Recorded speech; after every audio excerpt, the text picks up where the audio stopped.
Hey, what's up, everybody? This is A7X Fan Ben. I'm kayaking off the coast of Waikiki Beach right now. Video suggestion from the video survey from a while ago. Somebody said, "Can you please do a short video on why the game ended?" So I'm just going to talk about that a little bit here. At this point, I don't know if anybody outside of former Wizkids employees knows for sure the number one reason.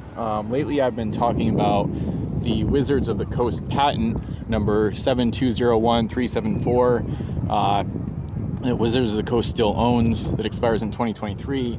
That basically it's a patent on the CSG concept, and it's interesting. There's a lot of good articles online, especially on ICV2 and some other forum discussion sites that I'll link to in the description for this video, talking about that patent and how they had to. Wizkids actually sued first. They kind of preemptively sued Wizards of the Coast. Then they reached a settlement, which the details of which are kind of shrouded in mystery, and I don't know the details of that settlement at all. So the Wizards of the Coast, an external company having the patent over the CSG concept, was one of the reasons, especially if Wizkids had to pay Wizards of the Coast big fees even after the settlement, because maybe that was part of the settlement, was having to pay Wizards of the Coast to be able to produce Pirates CSG. Not to mention, I don't know if they still had to pay fees or licensing or whatever even after they changed the name to the Pocket Models game.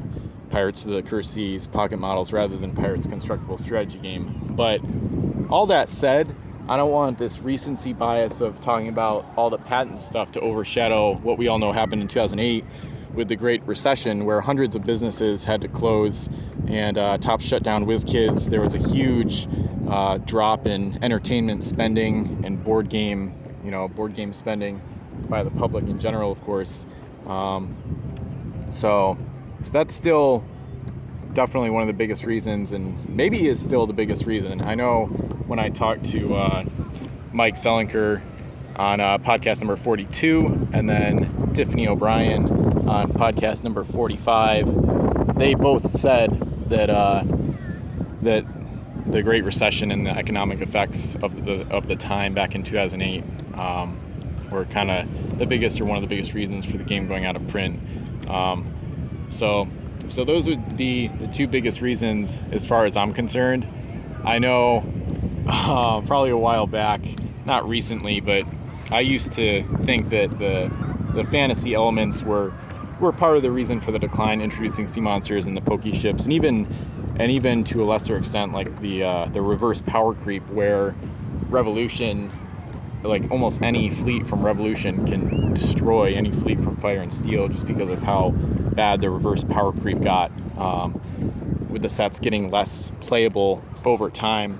But that being said, that doesn't seem like a reason. Tiffany O'Brien actually specifically said that was not one of the reasons it went out of print.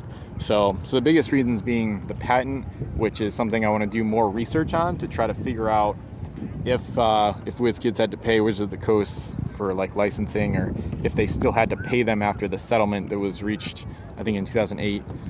Again, I'll link to some of these references in the description for the video. But between the patent issue and whatever happened with the settlement or the licensing, between that and then the Great Recession, of course, those two factors combined made it really hard, or obviously impossible, for them to continue making the game. So, and it was kind of, the writing was on the wall for a while, but they also they did make Return to Savage Shores in terms of like stats and whatnot. So anyway, hope you enjoyed this video about the biggest reasons the game went out of print.